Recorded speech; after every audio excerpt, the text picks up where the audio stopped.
नमस्कार बंधुरा तुम्हारा सबाई केमन आछो निश्चयई तुम्हारा सबाई भालो आछो और आमी खूब भालो आछि। तो आज आमी बानाबो देखो लाउ शाक माछेर टक झोल मुसुरिर डाल और बेगुन भाजा।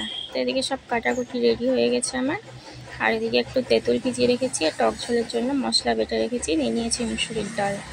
तो सबार प्रथमे कड़ाई बसिए दिए दिएछि तेल दिए दिलाम 5 फोड़न। एबारे दिए देबो एकटा पेंयाज कुचिए। तो एकटा पेंयाज आमी कुचिए रेखेछिलाम पेंयाजटा दिए दिलाम। पेंयाजटा एबार एकटु भाजा भाजा करे नेब लाल लाल करे। तो देखो पेंयाजटा खूब सुंदर भावे भाजा भाजा हो गिয়েছে। এখন আমি যে মশলাটা বেটে রেখেছিলাম মশলাটা দিয়ে দেব। তো এখানে মশলাতে আছে আদা রসুন আর শুকনো লঙ্কার পেস্ট। তো মশলাটা দিয়ে ভালো করে নাড়িয়ে নিচ্ছি যাতে মশলাটা পুড়ে না যায়। তো এই দেখো মশলাটা এদিকে নাড়িয়ে নেওয়ার পর এর মধ্যে আমি পরিমাণ মতো হলুদ দিয়ে দিলাম। হলুদ দিয়ে আবার ভালো করে নাড়িয়ে নিলাম। মশলাটা খুব ভালোভাবে এদিকে দেখো কষানো হয়ে গেছে, তেল বেরিয়ে এসেছে। তো এখন আমি শাক বানানোর জন্য কড়াই চাপিয়ে দিয়ে দিচ্ছি জল, দিয়ে দিলাম পরিমাণ মতো লবণ আর দেবো পরিমাণ মতো একটু হলুদ লবণ দেওয়ার পর এদিকে দেখো জলটা ফুটে এসছে। এখন আমি শাকটা দিয়ে দিচ্ছি। শাকটা দেওয়ার পর আবারও ভালো করে শাকটা লবণ হলুদের সাথে মিশিয়ে নেব।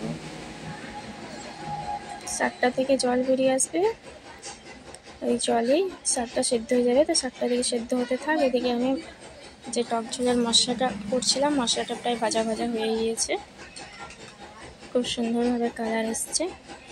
এখন আমি দিয়ে দিচ্ছি পরিমাণ মতো জল।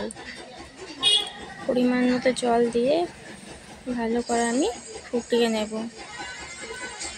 জলটা ফুটে উঠলে তার মধ্যে আমি মাছগুলো দিয়ে দেবো। দেখো ফুটে এসছে মাছের টক ঝোলের দিকে।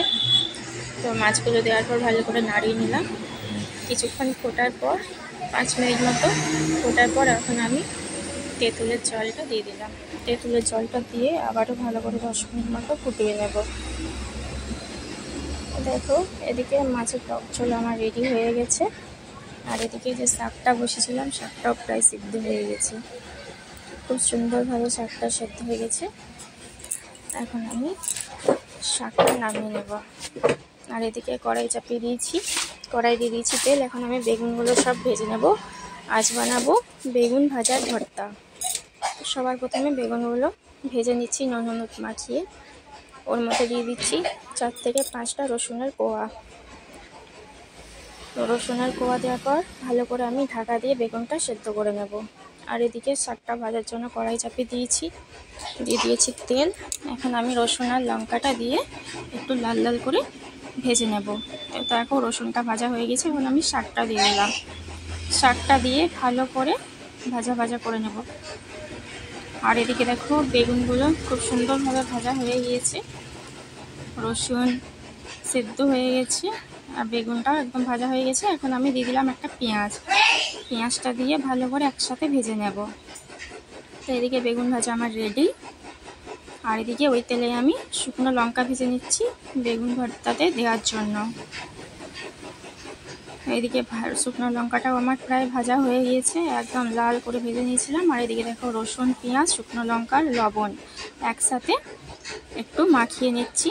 তারপরে বেগুনটা একটু ঠান্ডা হলে বেগুনটাকে মাখিয়ে নেব।